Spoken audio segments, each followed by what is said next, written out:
Hey, welcome to Greatest Golfer. I'm Todd Franco, Greatest Guru. Welcome. We are 10 days and counting or so, 16 days and counting. The clock is moving on Greatest Golfer 2021. And I am thrilled to be joined tonight by two guys. And before I introduce them by name, let me introduce them by title for the reason they're on tonight. Two golfers who could not be part of Greatest Golfer 2020. And they're thrilled to be part of Greatest Golfer 2021. Mr. Victor Dupril, how are you, sir? I'm good, Todd. Thank you. And Mr. Josh, how are you, sir? If I was any better, people would want to be me. So I'm doing okay. So Vic and Josh, longtime greatest players, greatest fans, greatest emailers, stay in contact, but probably never more in contact with me than you were this time last year, because you were among the 20 people who were on the outside looking in on Greatest Golfer. It's like a shame. We're getting shamed right now. Yeah, we sure are. I We're considered procrastinators right now. That's what he wanted to say. We got the two biggest procrastinators out of the 20 that we had on the list. Yeah, that's all right. We'll take it. That's okay. That's okay, because he's right. I don't know if I would ever shame you so much as just making sure that people can learn Right.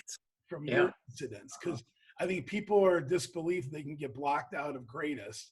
And it was the toughest series of emails last year. Josh, I got to tell you, pal, you were the worst or the best. I don't know what the term is.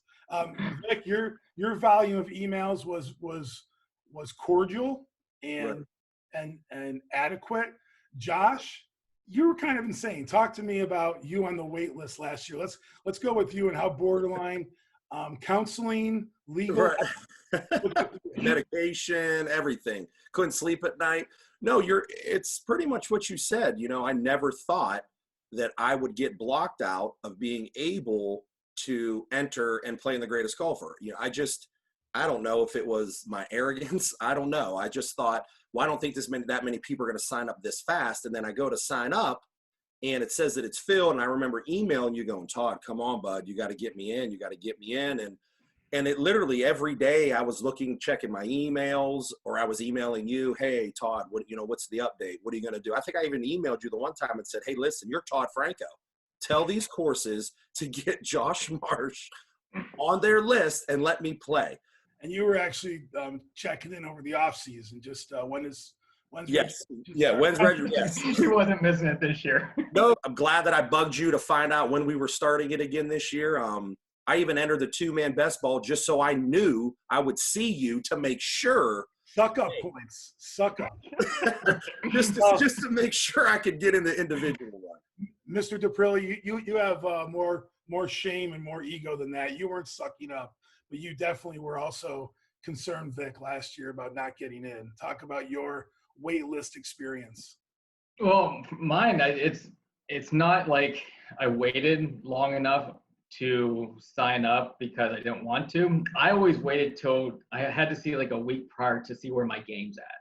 Is that what And so before I commit to this, I got to make sure if I'm playing the open division, my game's got to be right. And having two young kids, it took ever to the last minute. And then when I went to, like, you did, with to sign up, it said, it's filled. So, I was like, well, I know Franco, he'll put me in. It doesn't matter who you know. Right. You're on a wait list, you're on the wait list. Uh-huh. So if I can admit now, I don't think I admitted this to you last year, Vic. Well, for both of you, I felt sorry. I was in the same boat as you guys, that I just never thought we'd be in that situation. But also what happens to us every year, and I felt bad for your divisions in that, we try our best to guess and project who's going to sign up where. And it comes down to where we have you. Sometimes we sell out on Friday afternoon at Mill Creek North, and sometimes we're selling out on Saturday at Tippy. I completely underestimated how much this has grown from year to year to year, because beforehand I was able to sign up a week prior, no problem. But coming into even last year and even bigger this year, once you start opening up to other counties, it fills up fast. So, when I did sign up this year, if you notice, I did send you an email or a message on Facebook because I wanted you to be proud of me. I wanted you to tell me you were proud of me for signing up early, and I'm in. I hope people who haven't signed up watch this and realize, if you haven't, boy, you better get to that computer. Girl, you better get that computer, and you better sign up or you will be locked out, just like me and Vic were last year. Let's get to this year in just a couple minutes. I guess what I want to get to next, and I'm still not done picking on you, Josh, about your plaintiff emails last year trying to cajole me, and you're sucking up. Here we go. So, but we're Completely inappropriate. I guess I'd love to hear what you guys get out of grading. Oh, growing up, I mean, competing, it's fun to compete. I've, played all throughout high school, and, league's fun, don't get me wrong, but it's not competitive, and so like when you do sign up for grades, every shot counts. It gets those juices flowing again.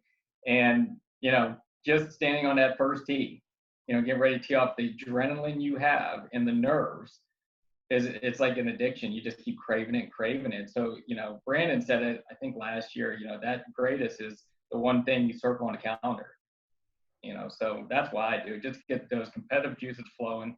It's fun for the community. And I hope you keep this going forever, because as long as you've got it going on, I expect my game to get better too, as my kids get older. Just like Vic said, I mean, human beings in their nature, they want to be competitive no matter what it is. I didn't start golfing until probably 2003. But prior to that, I played basketball 4 or 5 days a week because that was my competitive nature. I wanted to do something to compete with other people. When I go to the gym to work out, I work out to be a better golfer. When I get prepared every year, when the snow melts, you go out. In my mind, I'm preparing for the greatest golfer even before it's even been announced that we're going to have it again. Because when I get there, again, it's the only tournament that I play in. And I mean, I play in leagues and I play in different Ryder Cups with my friends and, money games here and there. But to me, greatest is like the ultimate measure of your ability when it comes to playing golf. This is golf at its best and its finest. And there's no other, competitive way in this area that you can do this and, measure yourself when it comes to, how well or good you are as a golfer. I'm not kidding, Todd. 2 years ago when I was playing in the greatest, I was thinking, who can I say passed away in my family so I can leave? Because I was playing so bad and I just did not have an out to play. But so both you guys talk to me about this year. Looking forward to this year. Getting going. You're signed up. Got that covered. So what about the lineup this year? What about your individual aspirations? This year going into it, I'm excited about day 2, especially being at Avalon. I love that course. It's tough, but we're gonna get a couple practice rounds in hopefully, and try to dial it in before we go. I played there 1 year in the Open division, and that number 8 par 3, that's like 250 yards over the water. You'll lose sleep over that. So being at the 3 tees this year, thrilled. Just feel right. That's all I kept thinking about. I'm actually opposite of Vic. I know where I'm going to play, so I will visualize every day. Like, okay, when I go to Mill Creek North, I just played there this past Sunday with a Sunday group of my guys, and I didn't do all that well, but I always try to imagine that first tee shot because that's always the most nervous. And I mentally prepare myself by going, hey, when you get to number tee, this is what you're hitting. When you get to 3, I just I guess I play the game in my mind so that I'm mentally prepared to know what I need to do when I go out there and what shot I need to execute. So like, as it gets closer and closer, it will be harder and harder for me to sleep at night. It will be harder and harder for me not to want to practice. Talk to me about the coolness of the event in terms of Sunday and making lake. That's actually become a phrase from you guys, from the golfers. It wasn't created by a wordsmith like me, but just make lake. Make lake. If I could just make lake, I've had a good year at Greatest Golfer. What's cool about making lake? I think that validates, you played well up to this point, and it validates, where you're at within the community. It's like, if you're in the Open division, you make the Lake Club on Sunday, you're one of the top 15 golfers in the area.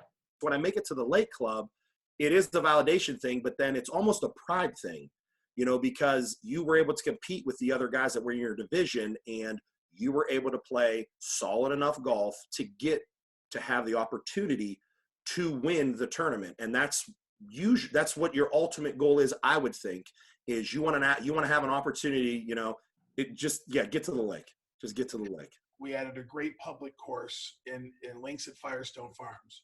Josh, your division's actually there. You had some good points on it. Vic, you got some buddies who've had some interesting ideas about now that we've added links at Firestone Farms. I guess, Josh, give me your take since you're actually playing it. I mean, I think it's a good idea because, again, this is a public event. And I don't think we have enough public courses. Yes, the private clubs are great. So I think it's a win-win both for the greatest, and it's a win-win both for Reserve Run and Firestone Farms. And I just look forward to it, and I hope everybody else does, which I'm sure they will. And Vic, you actually tapped into a thought from some of your buddies that are feeling better about playing Firestone. Yeah, it's a sense of relief for them. You know, not so much that they're just easy courses, because they're not. You still got to make putts and hit shots, you know, no doubt. But there's a little more forgiveness to those courses. You know, you talked about you made an 8 on the par 5, but the next hole, you know, you're putting for birdie. So that gives you your confidence back and makes you be able to also enjoy the golf course and enjoy the day.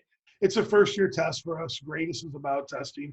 When we introduced last year, I know you guys weren't a part of it, but the thought of this restart, had to explain it away. Not everyone was sold on it, but I like someone said we were taking away the test of golf. And what I tried to, pitch is that I think we're actually, in my mind, increasing the test to survive a 36-hole shootout and then to come back with an 18-hole roundup and a race to the finish is a certain test of golf that's different than 36 holes and getting a breathy, cushy lead. And for us privately, internally, I'm always nervous of sandbaggers. So, I mean, as you guys, Josh, as you talk to your 13 to 16 buddies, Vic, whoever you talk to, we stay, if you guys stay awake at night over those first drives, Josh, I stay awake at night over who's in what division. Right. And making sure it's as pure as we can possibly make it. And yes, I've heard a lot of rumblings about, oh, this is crazy. I busted my tail for 2 days to get this big stroke lead, and now I'm only up by 1 on so-and-so. I mean, I think that kind of gets to be, that takes like the selfishness of golf, and that kind of comes forward with people like that. Whereas I just like to compete. So if I'm in a division with 10 guys and we're all within 3 to 4 strokes of each other, by all means, let's go see who's the best today. Nice. Favorite greatest moments in your years you've been playing greatest? Talk about your favorite. You've already explained about trying to come up with a death in the family excuse for your worst moment. That wasn't a favorite, though. so with that, let's flip it. What's your favorite greatest moment? I would say the favorite, but yet, can I say 2? Sure, absolutely. Yeah. Okay, so the most recent was day 1 at when you paired me, Todd, with Garrett Frank and Scotty Porter. Okay, so I'm paired now with like the 2 best. So it's not only nerve-wracking going into it, but now you're playing with these guys who Garrett's played on a Canadian Pro Tour. He just got his amateur card back, so he's able to play. Scotty's just Scotty. And so I'm like, all of my mindset was, all right, just hold your own and don't make an ass of yourself. If we were to go poll Scotty and Garrett, would they agree that you didn't make an ass of yourself, or is that subject to definition? No, I would hope not. Because I think Garrett shot 69, Scotty shot 70, I shot 71. I was thrilled. There you go. Absolutely. There you go. Yeah, I still remember, because I mean that's one of those things. Being able to play with that quality of player, it's going to elevate your game, but it's still it's borderline intimidating. So when you looked at the pairings and you saw your name, you don't want to know what I said, Todd. You don't want to know. What's your second favorite moment? You said you had 2. Yeah, first year, first tee shot. We talked about those nerves, borderline shaking, because it was my first competitive round since high school, since 2003, and we're talking 2014. So you get all those nerves going again and trying to manage it, and hit a beautiful tee drive, and I was 100 yards out, had a sandwich in to number 10, made 7. Made 7. I looked at my dad, who was caddying for me, and I said, well, can't get any worse, Dad. What's your favorite moment in grade? I think I have 2 as well. I think I was playing Mill Creek South my first 2 years or the last 3 years when I was able to make the Lake Club or whatever. I was playing Mill Creek South, and I I came out and, you know, I'm in the, whatever it was at the time, I think it might've been 12 to 15 division. It wasn't 13, I don't think. I can't remember what it was, but anyway, you know, and on Avalon, on Mill Creek South, I play a cut, and I'm looking down at this, you know, Mill Creek South #1. I'm thinking, I couldn't draw the ball around that tree if you gave me a pen and a piece of paper.